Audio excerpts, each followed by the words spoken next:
I think Russ is going to get traded. I'm not sure that's going to be the Charlotte, but I think Charlotte would be an ideal place for him, Skip, and let me tell you why. Don't overreact, right? Evaluate the roster. I think there are a couple minor tweaks, and it all comes down to health. What drives them? Do they want to be part of this? You know, are they motivated by something that maybe that's not good for the whole team here? So those are questions we're going to have to ask ourselves and also ask the players that we want to bring back in here. It is currently the NBA Finals, but since the vast majority of NBA teams are currently in limbo and looking forward to the offseason, I decided to create my NBA players that are about to be traded video a little early. Now, before we get to the content, man, make sure you drop a like, subscribe, and turn on our notifications to help the channel grow, and to check us out on TikTok, as we're making a huge push there, and we actually upload shorter versions of this content onto TikTok. Now that we got all that out of the way, cue the intro.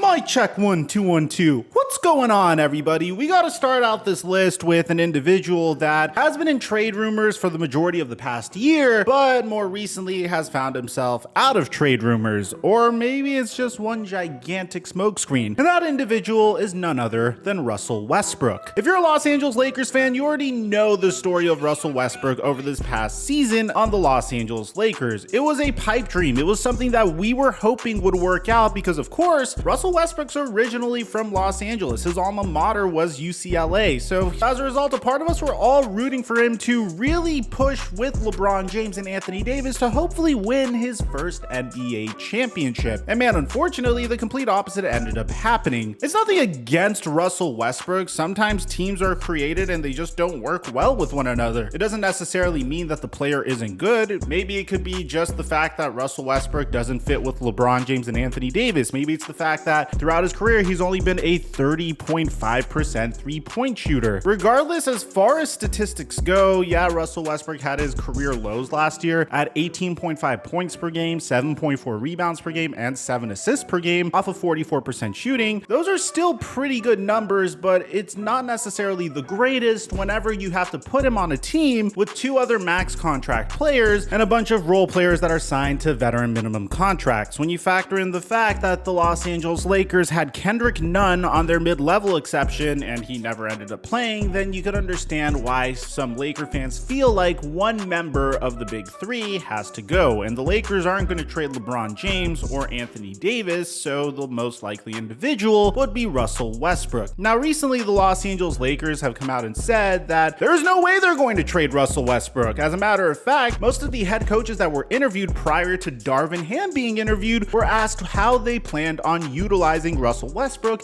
in the Los Angeles Lakers offense. You even had Magic Johnson coming out and saying that there is no way that the Lakers would trade Russell Westbrook because the players that they would get in return would be players that are inferior on significantly worse contracts that the Lakers would be on the books for a larger period of time. But some Laker fans think that this could potentially be a smokescreen, but nevertheless, this list wouldn't really be a list without Russell Westbrook on it, whether you believe he's about to be traded or not. Up next, we have none other than Deandre Ayton, which is a very peculiar case in this instance on this list. Now, I don't think it's a foregone conclusion that Deandre Ayton will be traded, but when you just take a look at what happened behind the scenes with the Phoenix Suns, primarily what went down between Deandre Ayton and Monty Williams during their final game of the season with one another, where Deandre Ayton only played 17 minutes in a 33-point loss to the Dallas Mavericks, which, with all due respect to the Dallas Mavericks, we all could say was a gigantic upset in the semifinals. I was personally expecting the Phoenix Suns to make a run to the conference finals and at least give us a very competitive conference finals against the Golden State Warriors. Monty Williams had this to say following it. He only played 17 minutes, and so he didn't play most of the fourth quarter. Is there any reason why? Is he hurt or it's internal? But even before this, there was drama with Deandre Ayton. The fact that he didn't get offered a maximum contract extension is very telling. Now, the issue with Deandre Ayton isn't necessarily the fact that that he isn't a good player, because he is a remarkable player. He actually posted a career high in effective field goal percentage this past year with 64% and was once again able to average a double-double with 17 points and 10 rebounds. In addition to this, he had career highs in box plus minus with a 2.8 and a value over replacement player of a 2.1. So if this is the case, why would the Phoenix Suns want to trade Deandre Ayton, or why would they want to move on from him? Well, when you enter a situation where other teams are willing to pay Deandre Ayton max contract money, especially considering the fact that he is hitting restricted free agency, and you also include the fact that Deandre Ayton was the #1 pick in the 2018 NBA draft. He was selected over the likes of Luka Doncic and Trae Young. Then the Phoenix Suns enter a situation where they have to make a very difficult decision. You're either going to pay DeAndre Ayton a maximum contract, because some other team will happily pay DeAndre Ayton max contract money. I mean, look at the San Antonio Spurs. I'm sure they would happily pay this individual a maximum contract and give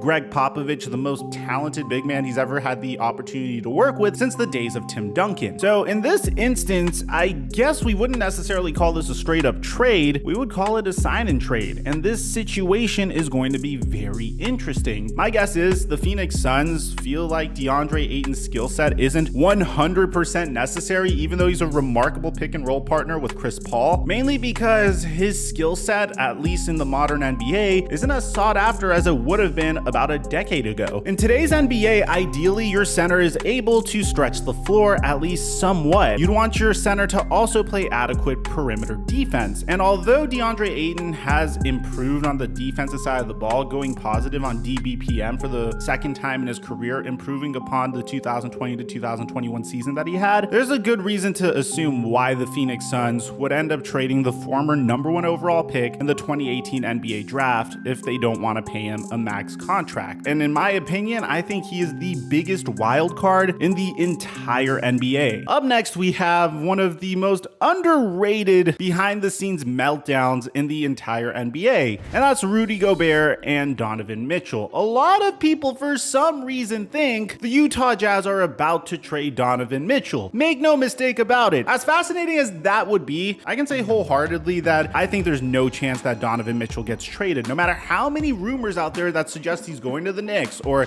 he's going to the Miami Heat for a trade package surrounding Tyler Hero, there's no chance that Donovan Mitchell gets traded. Primarily because he hasn't really come out and demanded a trade, and secondarily because he is under contract until the 2025 to 2026 season, which leaves only one individual between the dynamic duo of Rudy Gobert and Donovan Mitchell that are likely to get traded. And obviously, it's Rudy Gobert. Now, with Rudy Gobert, he's suffering a similar fate as DeAndre Ayton. It's not necessarily the fact that Rudy Gobert isn't a good player, because the body of work he's put together as a traditional center, especially in the modern NBA, is very impressive. It's more to do with the fact that the Utah Jazz got exposed multiple times as a result of playing Rudy Gobert in situations where they should have went with a small ball lineup. Now, whether that's on Quinn Snyder or Rudy Gobert is a different conversation, because obviously it would be nice if the Utah Jazz had a contingency plan in place in the event that Rudy Gobert is getting exposed for being a traditional center and is trying to defend the perimeter. But in my opinion, when you're paying Rudy Gobert the amount of money that he is currently owed, a maximum contract, and bear in mind his contract is set to expire following the 2026 season, and also when you consider that the man is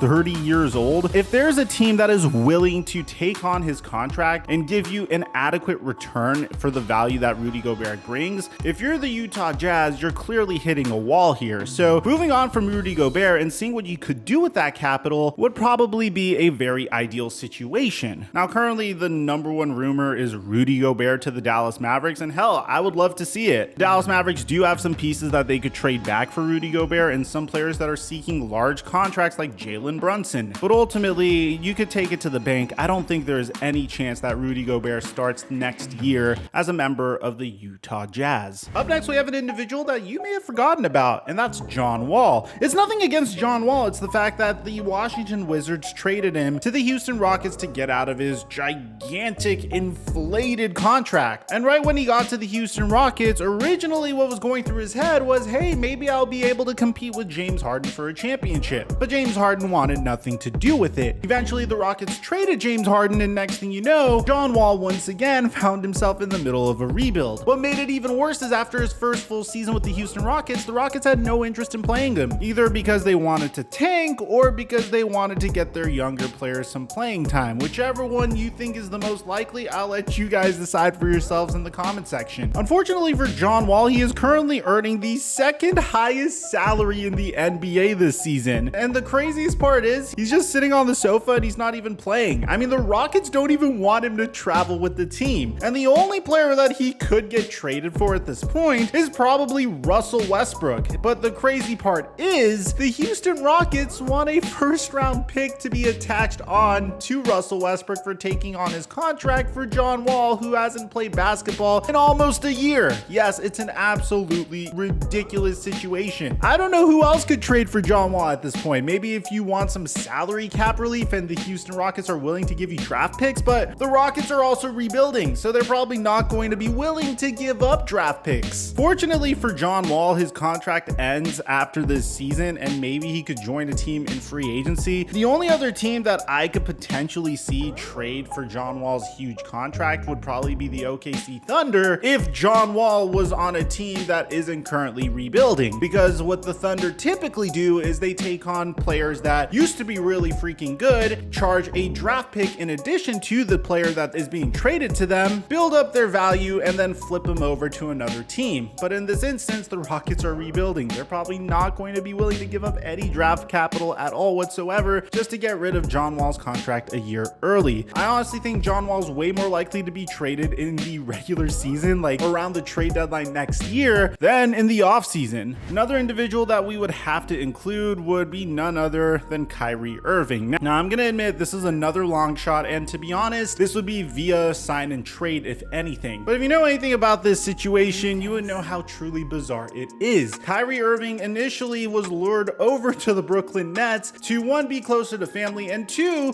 team up with his buddy Kevin Durant. Both of the players left their respective teams who are currently in the NBA Finals in order to form a super team on the Brooklyn Nets. And unfortunately for the Brooklyn Nets, it just hasn't worked out so far. I mean, they went all in on the core of Kevin Durant and Kyrie Irving, and even that seemed to not be enough. Honestly, they've gotten unlucky, and I think this is the most unlucky team in NBA history since maybe the late 2000s Portland Trail Blazers, because right as they signed Kyrie Irving, he was dealing with injury issues and he didn't want to play as much because, well, Kevin Durant wasn't playing. The year after, Kyrie Irving and Kevin Durant got off to a really nice start, and in the middle of the season, they were even able to swing a trade for James Harden to form a super team. Unfortunately, all three players would be in and out due to injury, and Kyrie Irving would ultimately get injured at the absolute worst part of his career in the 2021 NBA playoffs. And this past year, Kyrie Irving has been in and out of games primarily due to his refusal of getting vaccinated. Now,